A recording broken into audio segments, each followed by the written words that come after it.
కాసేపట్లో ప్రధాని మోడీ అధ్యక్షతన ఉన్నత స్థాయి సమావేశం జరగనుంది. జమ్మూ కాశ్మీర్లో డ్రోన్ దాడి ఘటనపై సమీక్షించనున్నారు ప్రధాని.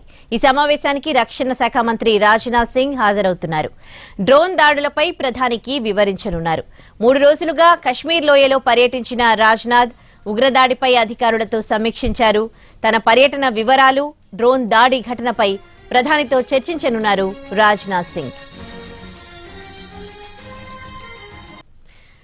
జమ్మూలో వరుసగా 3వ రోజు కూడా డ్రోన్లు చక్కర్లు కొట్టడం కలకలం రేపుతోంది. ఆదివారం జమ్మూ ఎయిర్ ఫోర్స్ స్టేషన్ దగ్గర జరిగిన డ్రోన్ల దాడి తరువాత దాదాపు 5 డ్రోన్లు ఎయిర్ బేస్ ప్రాంతంలో ప్రత్యక్షమయ్యాయి.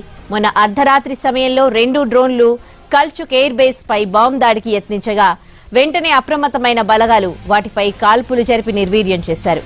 మళ్లీ ఇవాళ కూడా మరో 3 కనిపించాయి. దీంతో ఇండియన్ ఆర్మీ హై అలర్ట్ ప్రకటించింది. ఆయా ప్రాంతాలను జల్లెడ పడుతోంది.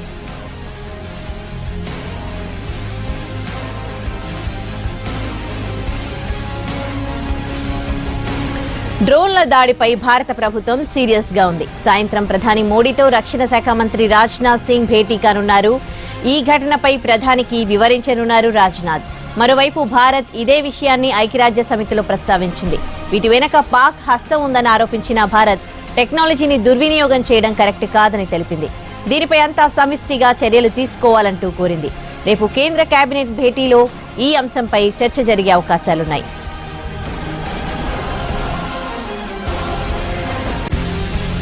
ఇదే అంశానికి సంబంధించి మరింత సమాచారం ఢిల్లీ నుంచి మా ప్రతినిధి ప్రసాద్ లైవ్ లో అందిస్తారు.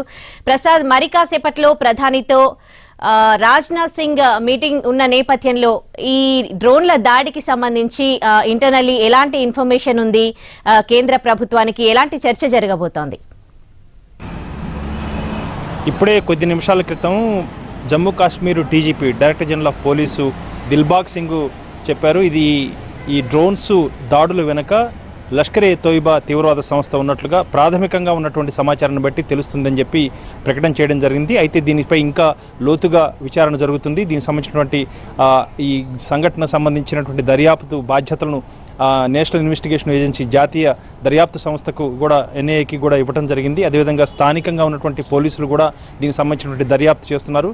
అయితే ఈ డ్రోన్స్ చాలా ఎత్తు తక్కువలో చాలా చిమ్మ చీకట్లో వచ్చి ఈ దాడులకు పాల్పడినట్లుగా ప్రాథమికంగా వాళ్ళు పోలీసులు ఇచ్చే సమాచారం బట్టి తెలుస్తుంది. అయితే ఈ డ్రోన్స్ వైమానిక స్థావరం దగ్గర ఉన్నటువంటి సీసీటీవీ కెమెరాల్లో నిక్షిప్తమైనటువంటి సమాచారాన్ని కూడా ఆసరాగా చేసుకొని ఆ మేరకు ఈ డ్రోన్స్ పాత్ ఏ రకంగా ఉంది, అంటే డ్రోన్స్ ఎక్కడి నుంచి వచ్చాయి, ఎటువైపు వెళ్ళాయి అన్న అంశాన్ని చాలా క్షుణ్ణంగా పరిశీలిస్తున్నారు. ఆ తర్వాత దానిపై ఒక ఖచ్చితమైనటువంటి ఒక అభిప్రాయానికి వచ్చే అవకాశం ఉంది.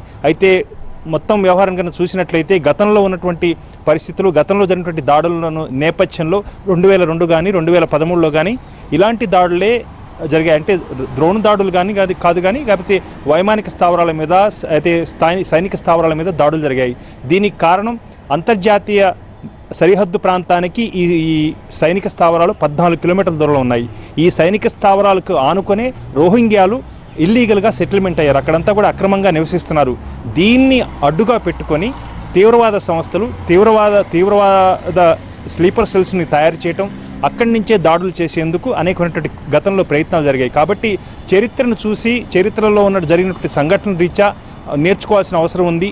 దీనికి సంబంధించి దాడులకు ప్రతి దాడులే సమాధానం. ఆ రకంగా పాకిస్తాన్ను ప్రాయోజితమైనటువంటి ఈ తీవ్రవాదాన్ని అరికట్టేందుకు ఎదురుదాడి చేయటమే మనకున్నటువంటి ఏకైక పరిష్కార మార్గం అని చెప్పి ప్రభుత్వం ఒక నిర్ణయానికి వచ్చింది. అయితే వీటన్నిటినీ ఏ రకంగా ఎదుర్కోవాలి అన్న అంశంపై ఒక అంతిమ నిర్ణయం తీసుకోవడానికి ముందుగా అన్ని అంశాలను కూడా పరిగణలో తీసుకునేందుకు ప్రయత్నం చేస్తుంది. ఇటు ఎన్ఐఏ ఇచ్చే సమాచారం, అదేవిధంగా స్థానికంగా పోలీసులు ఇచ్చే సమాచారం, అదేవిధంగా స్వయంగా రక్షణ శాఖ చెందినటువంటి నిఘా వర్గాలు ఇచ్చే సమాచారాన్ని వీటన్నిటినీ కూలంకుషంగా క్రోడీకరించిన తర్వాత ఒక నిర్ణయానికి వచ్చే అవకాశం ఉంది. సరిగ్గా 4 గంటలకు ప్రధానితో రక్షణ శాఖ మంత్రి రాజ్నాథ్ సింగ్ సమావేశమవుతున్నారు. ఈ సమావేశంలో ఉన్నతాధికారులు కూడా పాల్గొంటున్నారు.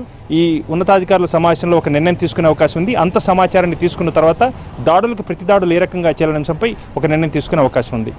Right, thank you Prasad.